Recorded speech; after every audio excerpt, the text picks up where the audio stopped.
Hello friends, welcome to Padma's kitchen. నేను మీ పద్మా శర్మ. చూస్తుండగానే new year వచ్చేసింది, సంక్రాంతి కూడా అయిపోయింది. సంక్రాంతి అనగానే గుర్తొచ్చేది ఆంధ్ర అండి.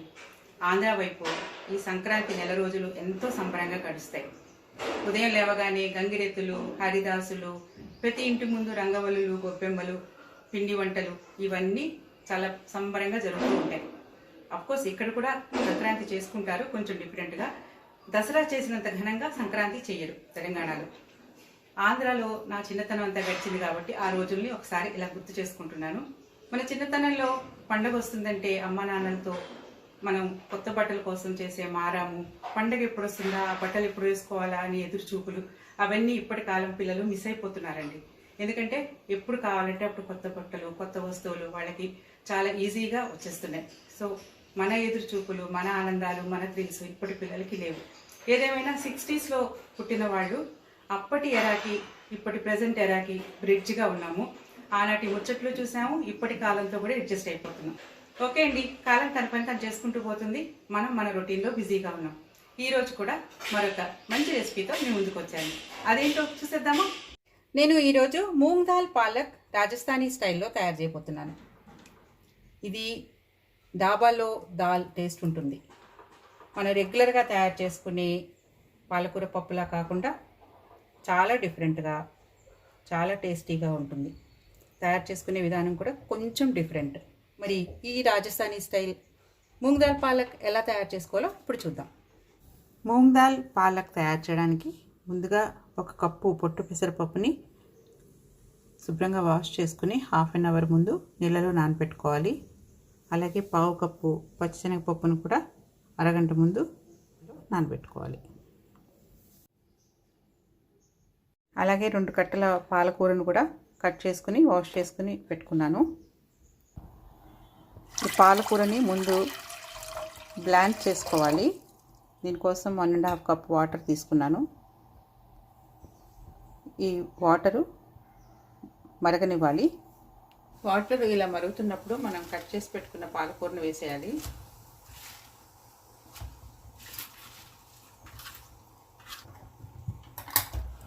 ఈ పాలకూర వాటర్లో పూర్తిగా మునిగేటట్టు ఇలా ప్రెస్ చేసుకుని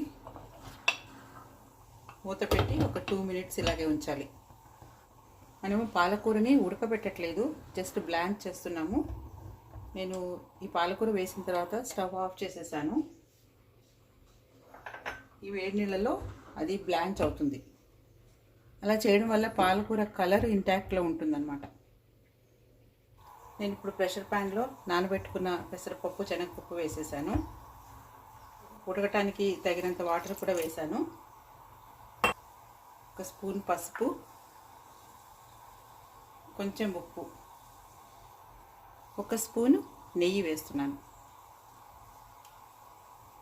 ఆయిల్ కూడా వేసుకోవచ్చు, కానీ ఇది రాజస్థానీ స్టైల్ మూంగ్ దాల్ కాబట్టి వాళ్ళు నెయ్యి వేస్తారు. నెయ్యి కానీ నూనె కానీ వేయటం వల్ల ఉడికేటప్పుడు పప్పు పైకి పొంగకుండా ఉంటుంది, మన పైన లిడ్ కూడా నీట్గా ఉంటుంది. కుక్కర్ మూత పెట్టి 4 విజిల్స్ వచ్చే వరకు ఉడికించుకుంటాను. పప్పు ఉడికే లోపల మిగిలిన తయారీ చూద్దాము. 3 టమాటాలు ఇలా కట్ చేసుకోవాలి. 2 మీడియం సైజు ఉల్లిపాయలు సన్నగా కట్ చేసుకున్నాను. అలాగే 6-7 వెల్లుల్లి రెబ్బలు ఇలా పొడుగ్గా చీరుకున్నాను. 1/2 ఇంచ్ అల్లం తరుగు, 4-5 పచ్చిమిర్చి, కొంచెం కరివేపాకు, ఇవన్నీ రెడీగా పెట్టుకోవాలి. ఇప్పుడు నేను బ్లాంచ్ చేసుకున్న పాలకూరలోంచి వాటర్ ఫిల్టర్ చేసేస్తున్నాను. మనం ఇప్పుడు వాటర్ని కూడా ఈ దాల్లో వాడుకుంటాం. కుక్కర్ 4 కూతలు వచ్చింది. నేను స్టవ్ ఆఫ్ చేసేసాను. పాలక్ బ్లాంచ్ చేసుకున్నాము, కుక్కర్లో దాల్ కూడా ఉడికిపోయింది. ఇప్పుడు మిగిలిన ప్రొసీజర్ చూద్దాము. కడాయిలో ఒక 2 టీ స్పూన్స్ ఆయిల్ వేసాను. ఇంట్లో కొంచెం నెయ్యి వేస్తున్నాను. రాజస్థాన్లో వాళ్ళు మొత్తం ఘీతో చేసుకుంటారు, కానీ మనకు అంత అలవాటు లేదు కాబట్టి ఆ ఫ్లేవర్ కోసం కొద్దిగా వేస్తున్నాను. ఆయిల్ వేడైన తర్వాత నేను ముందు ఈ వెల్లుల్లి వేసేస్తున్నాను.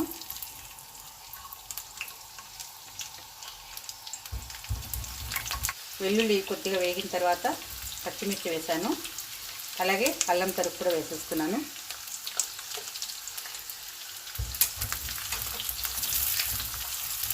దీంట్లో 1 స్పూన్ జీలకర్ర వేస్తున్నాను.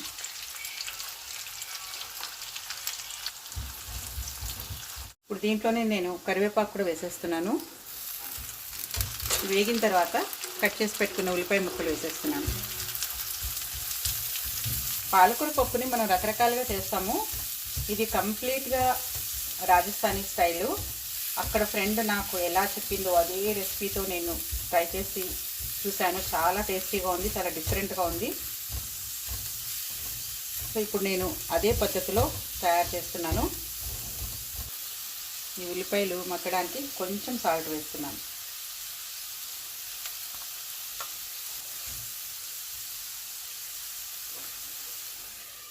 మూత పెట్టి ఒక 2 మినిట్స్ ఉల్లిపాయలని మగ్గనిద్దాం.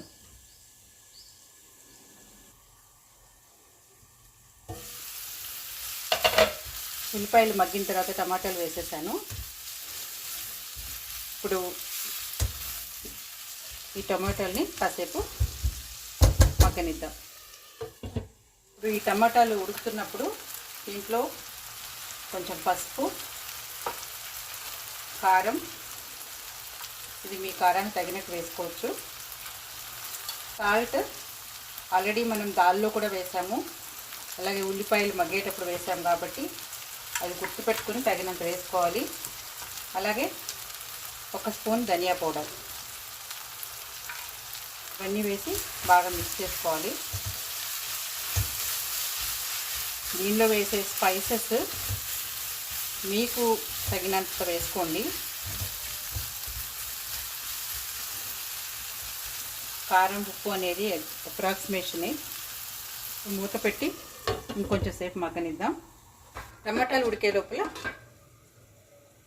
దాల్ సంగతి చూద్దాం. దాల్ పర్ఫెక్ట్గా ఉడికింది. వాటర్ కూడా తగినంత వేసాం కాబట్టి కరెక్ట్గా ఉడికింది. వాటర్ మరీ ఎక్కువ వేయకూడదండి. ఆ దాల్ ఉడకడానికి ఎంత అవసరమో అంతే వేసుకోవాలి. దీన్ని మరీ మెత్తగా చేసేయకుండా ఇట్లా మ్యాషర్తో కాస్త బద్దలు కనపడేటట్టుగానే పెట్టుకోవాలి. దీన్ని మామూలు పెసరపప్పుతో కూడా చేస్తారు, కానీ ఇది పర్ఫెక్ట్గా రాజస్థానీ స్టైల్ రావాలంటే మాత్రం ఇలాగా పొట్టు పెసరపప్పు అయితేనే బాగుంటుంది. నేను అలా కూడా ఒకసారి చేశాను, కానీ దానికంటే దీని టేస్ట్ డిఫరెంట్గా ఉంది. వీలైతే మీరు కూడా పొట్టు పెసరపప్పుతోనే ట్రై చేయండి. దీంట్లో నేను పాలకూర బ్లాండ్ చేసుకున్న వాటర్ వేసుకొని కొంచెం పచ్చగా చేసుకుంటున్నాను. ఇలా దాల్ని కూడా మ్యాష్ చేసుకుని రెడీగా పెట్టుకున్నాను. ఇక్కడ టమాటోస్ కూడా ఉడుకుతున్నాయి. ఇప్పుడు దీంట్లో ఈ పాలక్ వాటర్ని వేసి ఇంకొంచెం సేపు ఉడికించుకోవాలి.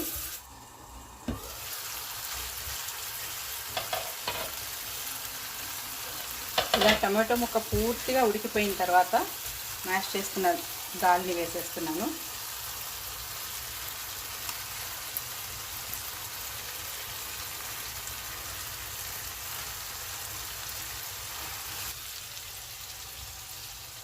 దీంట్లోనే పాలక్ వాటర్ కూడా వేసి మిక్స్ చేస్తున్నాను.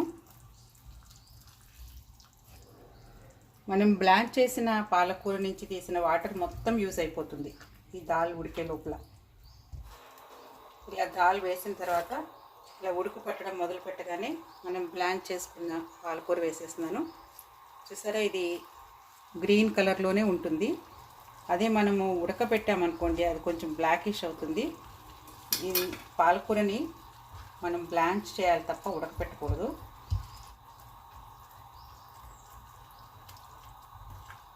మిగిలిన వాటర్ కూడా వేసేస్తున్నాను. పాలకూర వేసిన తర్వాత 2-3 నిమిషాలు ఉడికిస్తే సరిపోతుంది. ఇది ఇంకా థిక్గా ఉంది కాబట్టి ఇంకొంచెం వాటర్ వేసుకోవచ్చు. ఇలా తగినంత వాటర్ వేసుకున్న తర్వాత మూత పెట్టి ఒక 2 నిమిషాలు ఉడికించుకుందాం. ఇలా మూంగ్ దాల్ పాలక్ ఆల్మోస్ట్ రెడీ అయిపోయింది. చివరిగా 1/2 స్పూన్ గరం మసాలా వేస్తున్నాను. పప్పులో గరం మసాలా ఏంటనుకుంటున్నారా? అదేనండి రాజస్థానీ మూంగ్ దాల్ స్పెషాలిటీ. తప్పనిసరిగా ఈ గరం మసాలా వేయాలి. గరం మసాలా వేసిన తర్వాత ఒక హాఫ్ మినిట్ ఇలా ఉడకనిచ్చి స్టవ్ ఆఫ్ చేసేస్తున్నాను. దీన్ని ఇలాగే సర్వ్ చేసుకుంటారు, లేకపోతే తడకా కూడా పెట్టుకోవచ్చు. తడకా పెట్టుకుంటే కొంచెం ఎక్స్ట్రా ఫ్లేవర్ యాడ్ అవుతుంది. సో నేను ఇప్పుడు దీనికి తాలింపు పెట్టుకుంటాను. తాలింపు కోసం ఈ చిన్న తడకా ప్యాన్లో కొద్దిగా ఘీ అండ్ ఆయిల్ వేసుకున్నాను. ఈ ఆయిల్ వేడైన తర్వాత కొంచెం ఆవాలు, జీలకర్ర, ఎండుమిర్చి, కొద్దిగా ఇంగువ వేసి వేగిన తర్వాత స్టవ్ ఆఫ్ చేసి 1 స్పూన్ కారం వేశాను.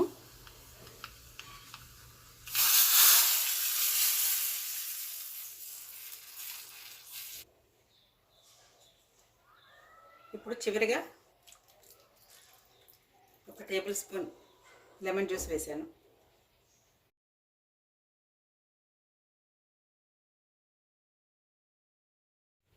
పైన కొత్తిమీరతో గార్నిష్ చేసుకుంటున్నాను. ఇలా రాజస్థానీ స్టైల్ మూంగ్ దాల్ పాలక్ రెడీ అయిపోయింది.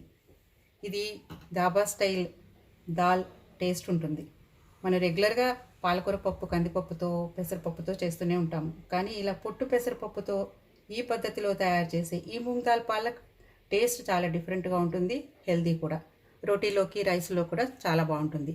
మరి ఎప్పుడైనా కొంచెం డిఫరెంట్గా దాల్ చేయాలి అనుకుంటే ఈ పద్ధతిలో మూంగ్ దాల్ పాలక్ ట్రై చేసి టేస్ట్ చేసి ఎలా ఉందో మీ కామెంట్ తెలియచేయండి. మీకు ఈ వీడియో నచ్చినట్లయితే లైక్ చేయండి, ఫ్రెండ్స్ అండ్ ఫ్యామిలీకి షేర్ చేయండి, మీ ఒపీనియన్ చిన్న కామెంట్ ద్వారా తెలియచేయండి. అలాగే నా ఛానల్ని ఫస్ట్ టైం చూస్తున్న వాళ్ళు దయచేసి సబ్స్క్రైబ్ చేయండి. న్యూ నోటిఫికేషన్స్ కోసం పక్కనే ఉన్న బెల్ ఐకాన్ క్లిక్ చేయడం మాత్రం మర్చిపోకండి. Always be happy, stay healthy and safe. Thanks for watching. Bye.